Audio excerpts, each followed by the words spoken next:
कक्षा 8वीं की स्टूडेंट फाइनली आपका विषय यहाँ विज्ञान का पूरा रियल पेपर लेके आ चुके हैं। और साथ ही आपको बता दें, पेपर देने से पहले आपको इससे पेपर को पूरा याद करना है, ठीक है।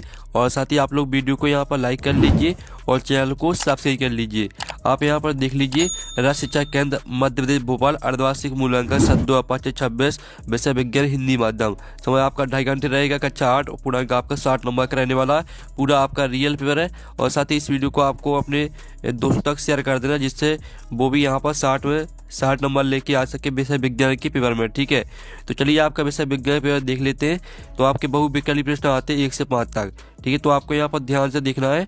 आप यहाँ पर देख लीजिए, आपका यहाँ पर दिया गया निर्देश सही विकल्प चुनकर उत्तर लिखिए। प्रत्येक प्रश्न के लिए 1 अंक आपका निर्धारित है। तो प्रश्न पहला आता है, इनमें से कौन सी रबी की फसल है। तो आपका ए आता है चावल और बी आता है आपका यहाँ पर सरसों, सी ऑप्शन आपका सोयाबीन दिया गया है, डी ऑप्शन आपका मक्का दिया गया है। तो जो आपके यहाँ पर प्रश्न पहला आता है, इनमें से कौन सी रबी की फसल है, तो इसका राइट आंसर आपका यहाँ पर सरसों हो जाएगा। आपका बी राइट आंसर रहेगा पहले का। फिर आपका यहाँ पर दूसरा आता है, मैग्नीशियम कार्बन फीता वायु में जलने पर उत्पन्न करता है। तो इसका आपका ए ऑप्शन आता है मैग्नीशियम ऑक्साइड जल और प्रकाश, बी आता मैग्नीशियम ऑक्साइड और ऊष्मा, सी आता मैग्नीशियम ऑक्साइड ऊष्मा और प्रकाश, और डी आता मैग्नीशियम ऑक्साइड जल और ऊष्मा। तो जो आपका प्रश्न दूसरा दिया गया है, मैग्नीशियम कार्बन फीता वायु में जलने पर उत्पन्न करता है। तो इसका राइट आंसर आपका यहाँ पर हो जाएगा सी, मैग्नीशियम ऑक्साइड ऊष्मा और प्रकाश, ठीक है। आपका सी राइट आंसर रहेगा दूसरे का। फिर आपके यहाँ पर तीसरा देख लेते हैं। तीसरा आता है, मानव भ्रूण का रोपण कहाँ होता है। तो आपका ए आता है गर्भाशय में, और बी आता अंडवाहिनी में, और सी आता आपका वृषण में, और डी आता अंडाशय में। तो जो आपके यहाँ पर दिया गया मानव भ्रूण का रोपण कहाँ होता है, तो इसका आंसर आपका रहेगा गर्भाशय में, ठीक है। आपका ए राइट आंसर हो जाएगा। फिर आपका यहाँ पर देख लेते हैं चौथा। तो आपका चौथा आता वह जनन जिसमें केवल एक ही जीव भाग लेता है। तो आपका ये था अलैंगिक, और बी था लैंगिक, और सी था अलैंगिक और लैंगिक, और डी था उपयुक्त में से कोई नहीं। तो वह है जनन जिसमें केवल एक ही जीव भाग लेता है। तो इसका राइट आंसर आपका हो जाएगा अलैंगिक। अलैंगिक आपका यहाँ पर राइट आंसर रहेगा चौथे का। फिर आपका प्रश्न 5 आता है, निम्न में से संपर्क बल है। तो आपका आता है स्थिर विद्युत बल, और बी था चुंबकीय बल, और सी था आपका पेशीय बल, और डी था गुरुत्वाकर्षण बल। तो जो आपके यहाँ पर दिया गया निम्न में से संपर्क बल है, तो इसका राइट आंसर आपका पेशीय बल हो जाएगा, ठीक है। आपका सी राइट आंसर रहेगा दूसरे का, सॉरी पांचवें का आपका सी राइट आंसर हो जाएगा। अब आपके यहाँ पर देख लेते जो आपके बहुविकल्पी प्रश्न है वो आपके कंप्लीट हो जाते हैं। आपने अच्छे से याद कर लिए होंगे। अब आते हैं आपके रिक्त स्थान प्रश्न क्रमांक 6 से 10 तक। तो निर्देश आता है, निश्चित दिए गए रिक्त स्थान की पूर्ति कीजिए। प्रत्येक प्रश्न के लिए आपका 1 अंक निर्धारित रहेगा। तो आपका यहाँ पर 6वां आता है, ईंधन के अपूर्ण दहन से निट्रोग्लिसरॉल गैस बनती है।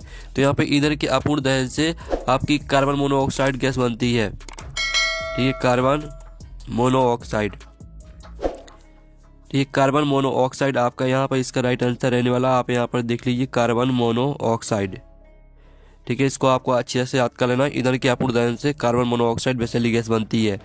फिर आपका 7वां आता है, प्रवासी पक्षी सुदूर क्षेत्रों से ...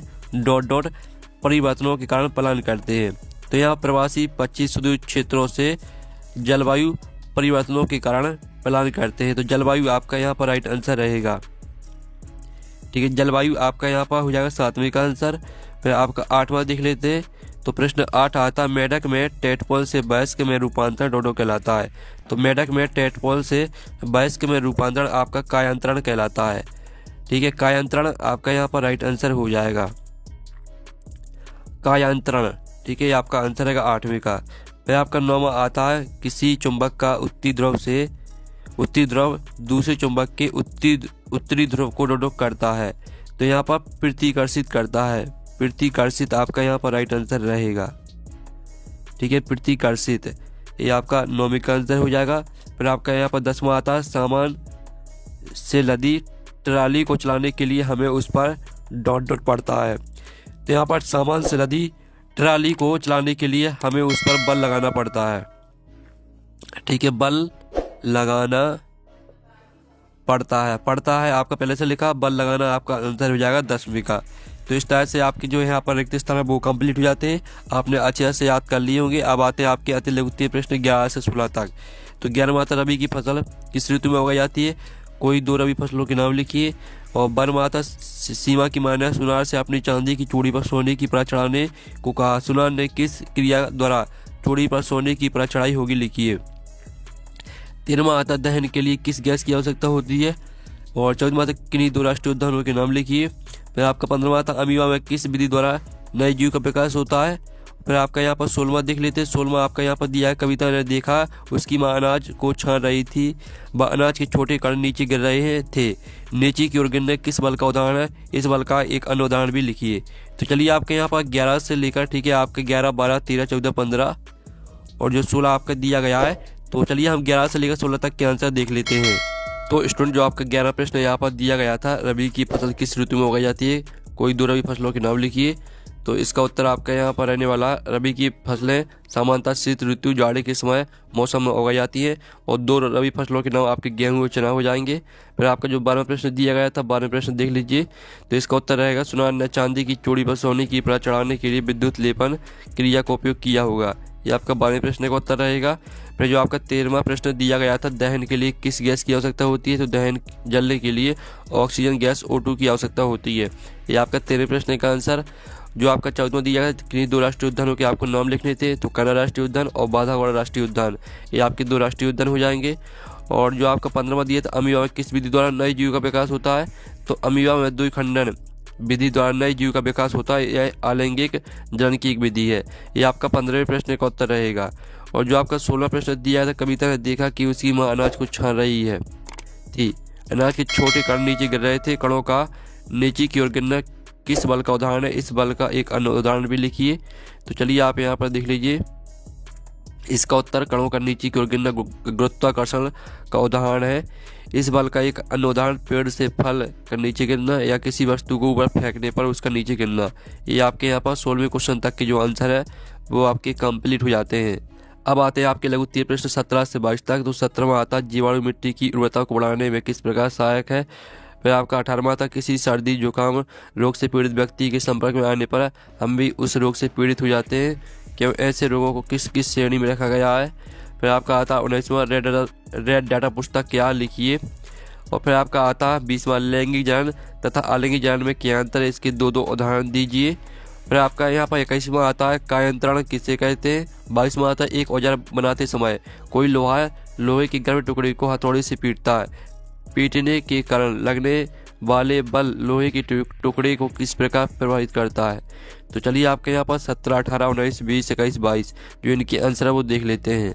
तो आप यहाँ पर देख लीजिए, आपका 17वें प्रश्न का आंसर जीवाणु मिट्टी की उर्वरता को बढ़ाने में किस प्रकार सहायक है। तो इसका उत्तर आप यहाँ पर देख लीजिए, नाइट्रोजन स्थिरीकरण, इस हेडिंग को पूरा याद कर लेना है। और जैविक पदार्थों का अपघटन, इसको पूरा याद कर लेना है। फिर आपका 18वें क्वेश्चन का आंसर देख लीजिए, ठीक है। हम सर्दी जुकाम जैसे रोग से पीड़ित व्यक्ति के संपर्क में आने पर इसलिए बीमार हो जाते हैं क्योंकि ये रोग संक्रामक रोग होते हैं, ठीक है। पूरा आपके यहाँ पर रखा गया है, यहाँ तक पूरा याद कर लेना है। फिर आपका रेड डाटा पुस्तक क्या, लिखिए। तो यहाँ पर रेड डाटा पुस्तक एक स्रोत पुस्तक है जिसमें सभी संकटापन्न प्राणियों और पौधों का रिकॉर्ड रखा जाता है। यह पुस्तक उन जीवों की जानकारी प्रदान करती है जिनका अस्तित्व खतरे में है और जिन्हें संरक्षण की आवश्यकता है। ये आपको 19वें क्वेश्चन का आंसर। फिर आपका लैंगिक और अलैंगिक जनन में आपको अंतर लिखना था और उनके आपको दो उदाहरण देने थे। तो अंतर देख लीजिए, जीवों की संख्या, इनमें दो जीव नर और मादा भाग लेते हैं, इसमें केवल एक ही जीव भाग लेता है। इस तरह से पूरा आपको यहाँ पर अंतर याद कर लेना। इस तरह से आपको बॉक्स बना देना है, ठीक है। आप यहाँ पर देख लीजिए, इस तरह से आपको यहाँ पर बॉक्स बनाना है, ठीक है। इस तरह से, ठीक है, ये आपका बॉक्स बन जाएगा। आप यहाँ पर देख लीजिए, इस तरह से आपको बॉक्स बना देना है, याद कर लेना है पूरा। और साथ ही आप यहाँ पर देख लीजिए, इसके दो उदाहरण, लैंगिक जनन, इसके उदाहरण मनुष्य, अधिकांश जानवर और पौधे हो जाएंगे, पुष्पी पौधे। और अलैंगिक जनन के उदाहरण आपके अमीबा, हाइड्रा और मुकुलन हो जाएगा, ठीक है। इस तरह से आपके उदाहरण हो जाते हैं। 21वें क्वेश्चन का आंसर देख लीजिए, कायंत्रण किसे कहते हैं। कायंत्रण वह प्रक्रिया जिसमें किसी जीव के अंडे से निकलने के बाद उसके टेडपोल या लार्वा के रूप में होने वाला जीवन चक्र नाटकीय परिवर्तनों द्वारा एक वयस्क जीव में रूपांतरित होता है, ठीक है। कायंत्रण कहलाता है, यहाँ तक याद कर लेना है। और 22वें क्वेश्चन का आंसर देख लीजिए, आपका 22वें क्वेश्चन का आंसर रहेगा। तो इस तरह से हमने 22वें क्वेश्चन तक के आंसर करा दिए हैं। आपके यहाँ पर दी हुई 3 प्रश्न आते हैं 23 से 26 तक। 23 मात्रा मिट्टी की उर्वरता बढ़ाने के लिए कौन कौन से तरीके उपयोग में लाते हैं, विस्तारपूर्वक वर्णन कीजिए। 24वां आता है पेट्रोलियम के विभिन्न घटकों के नाम तथा उसके उपयोग लिखिए। 25वां आता है दहन के समय मोमबत्ती ज्वाला के साथ जलती है किंतु कोयला नहीं, क्यों, कारण स्पष्ट कीजिए। 26वां आता है ईंधन आरंभ के समय होने वाले शारीरिक परिवर्तनों का वर्णन कीजिए। तो चलिए आपका 23 से 24, 25 से 26वां के आंसर देख लेते हैं। तो आप यहाँ पर देख लीजिए, ये आपका यहाँ पर 23वें क्वेश्चन का आंसर रहेगा। मिट्टी की उर्वरता बढ़ाने के लिए कौन कौन से तरीके उपयोग में लाते हैं, विस्तारपूर्वक वर्णन कीजिए। तो इसका उत्तर रहेगा मिट्टी की उर्वरता बढ़ाने के लिए निम्नलिखित तरीके उपयोग में लाए जाते हैं। खाद और उर्वरक डालना, तो खाद को पूरा याद कर लेना है। फिर आपको यहाँ पर उर्वरक को पूरा याद कर लेना है। फसल चक्रण को पूरा याद कर लेना है और पड़ती छोड़ना इसको याद कर लेना पूरा, और मिश्रित फसल इसको पूरा याद कर लेना है। इस तरह से पूरा आंसर हो जाता है। फिर आप यहाँ पर देख लीजिए 24वें प्रश्न का आंसर, पेट्रोलियम के विभिन्न घटकों के नाम तथा उसके उपयोग लिखिए। तो आप यहाँ पर देख लीजिए, आपके यहाँ पर घटक दी गए और उपयोग दी गए, ठीक है, पूरा याद कर लेना है। फिर आप 25वें क्वेश्चन का आंसर देख लीजिए, दहन के समय मोमबत्ती ज्वाला के साथ जलती है किंतु कोयला नहीं, क्यों, कारण स्पष्ट कीजिए। तो आप देख लीजिए, आपको उत्तर दिया गया है। पूरा का पूरा आपको यहाँ पर याद कर लेना, स्क्रीनशॉट ले लीजिए। और आप यहाँ पर देख लीजिए, आपका 26वें प्रश्न का आंसर रहेगा, जो आपका 26वां प्रश्न दिया गया था, ईंधन आरंभ के समय होने वाले शारीरिक परिवर्तनों का वर्णन करिए। तो ये आपका इसका उत्तर, ठीक है। आप पहले तो इतना स्क्रीनशॉट ले लीजिए, फिर इसके बाद इतना स्क्रीनशॉट ले लीजिए, फिर इतना स्क्रीनशॉट ले लीजिए। इस तरह से आपका विज्ञान पेपर कंप्लीट हो जाता है। पेपर देने से पहले इसको पूरा याद कर लेना है। यही पेपर आपका आने वाला है। हम नेक्स्ट वीडियो मिलते हैं। Thanks for watching.